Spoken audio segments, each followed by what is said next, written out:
Okay, good morning, good morning, good morning. Good morning, everyone. There, we're gonna go to the farm, right?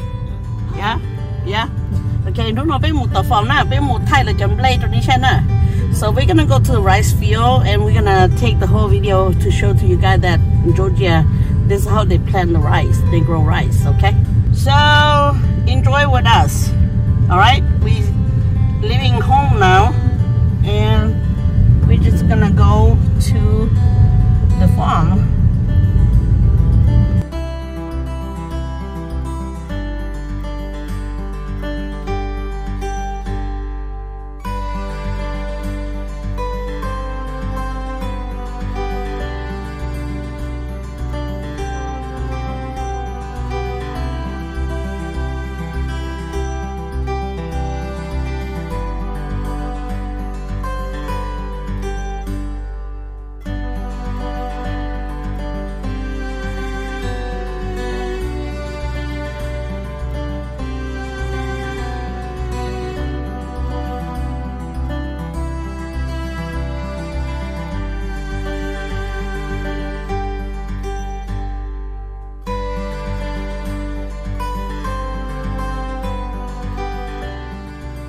Oh, that's a lot. Oh, that is a lot. Oh, there's a black one. What? They have so many colors. See, they have blue one, black one. No, it's blue. Oh, there's a butterfly. Wow. See, no, no, bây giờ ốc từng nhiều nó to mà. Cái rú xe nè. ที่นี่คือที่นาของคุณมุกนะคุณมุกนี่คือนาของคุณมุกแล้วช่วงนี้กำลังเป็นอย่างนี้นะอีกไม่นานก็จะได้เก็บแต่ก็คงต้องนานหน่อย Oh, this is the one that is gonna come first. See, it's on the rice.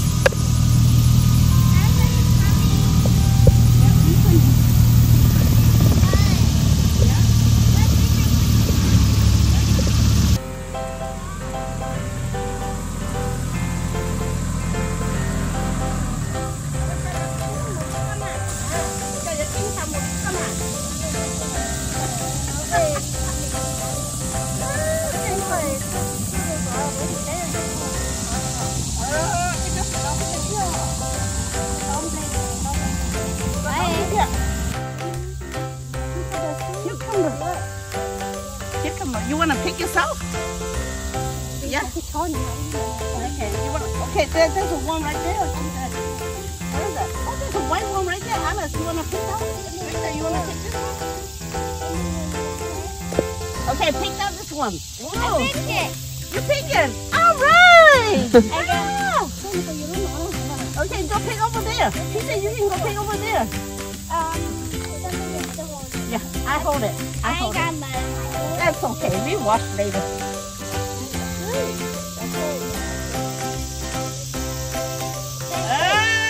See? Oh my goodness.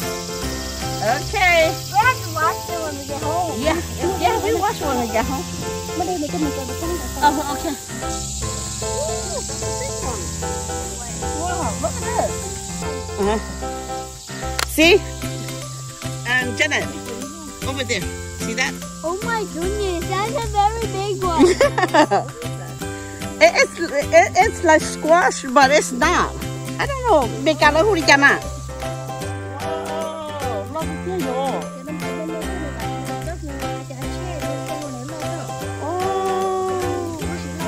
Wow, chỗ này có trồng mì lúc thế nào? Cái chị đem không có điểm nó tao. Chỉ không nói giờ. Có chị có bộ, có chị cho bên đi nào muốn đâu có rau cá bò.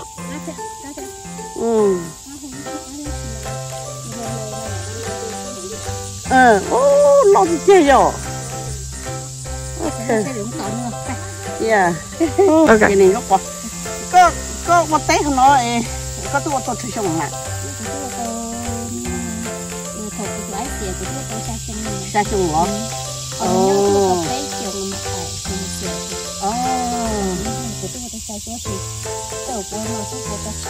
Sang rồi. Nhiều chỉ cả phá rồi. Nhiều chân nhiều té tốt rồi té. Nó lấy cái gì là cắt coi như này, chỉ đặt tại sân đâu nè. Dạ. Ê, cũng bỏ cái phải mua đồ bé cho nó á, ê có tí mua có phải đồ bé cho nó. Có bớt sao thì ô té cho nó phải ô té nó té khử chẳng. Cái này nó cứ chỉ một điểm thao té. Cái họ nếu mà cho từ nó té nó phá như thế này vậy. Phá gì to chứ. Cái khơi nó ra xuống này cũng hơi to, cái số này. Khơi nó đến đây nó đi được phá để cho tôm sẽ có đó của. Ok. Thì chỉ có thứ ô tô xa chung nó chỉ có ô cũng phải còn bỏ có bông hoa bé nữa ê. Nếu có làm mua xí xí là nếu có tao mình chỉ mình gì là thể nó gì thế này. Làm mua xí xí với tao cũng hay chỉ có làm mua xí cũng tao xí. Còn sáu sẽ khá là nhỏ. Có té để cho mình cho tôi. Dạ cơ. Có bố té chấm không á, ô lấy cũng hay là. Ôi chả ní nhá té chấm này ní ô té chắc trong chỗ hà ní toàn nhẹ luôn nha. Em bây giờ thì cũng bây giờ yêu em cơ sư bây giờ chỉ ta sẽ bây mua là những tàu nhiều món đó lò lấy lại. Ồ, ít gì lắm nhỉ? Ít gì mà tao yếu cho tôm tao là cái bằng cái xí này rồi thì mà cái này thôi. Cái xí thì chỉ cá mồi ạ. Sẵn nói cho cái xí. Nó cho là tôi tên đó đi té tôi đã phải dùng phải một chỉ lái này ạ. Thì tôi nói thì cô đây đó nè, nó một chỉ lái rồi đó cái gì không phá này. Rồi thì cũng làm một tốt thay coi cũng làm tốt thay thì bây giờ cho nó bây một tí thế nào khi đó muốn sẽ đời nhau họ thì chơi thì cái nói như hàng giống như hàng còn nó thì một tí giống nào đâu cô nói cái thì nó khẩu chai chơi ạ chỉ cái là cô nghĩ cái cho nó tan cho hàng giống nó cho cái gì cho các bạn nào họ cũng dùng của chị tỏ có thế nào chị tỏ cô nói tiền đấy chị tỏ nó phải luôn nó cái nào phải luôn nó thì mình cho mình chỉ lo một nó đi đời rồi ô chị cái liền tới ngay chị tao em cái một chế lo okay you know what she's gonna go home with the tractor you wanna ride with her yeah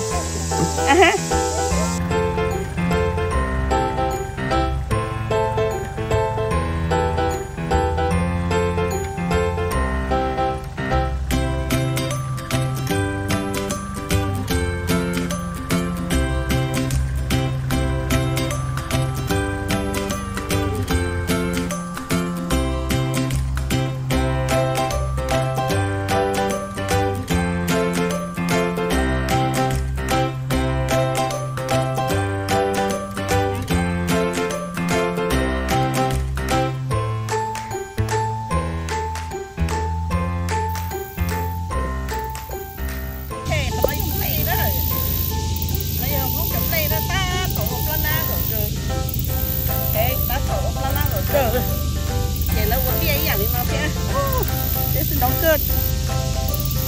Yeah. Cool. It's fun. I have one too.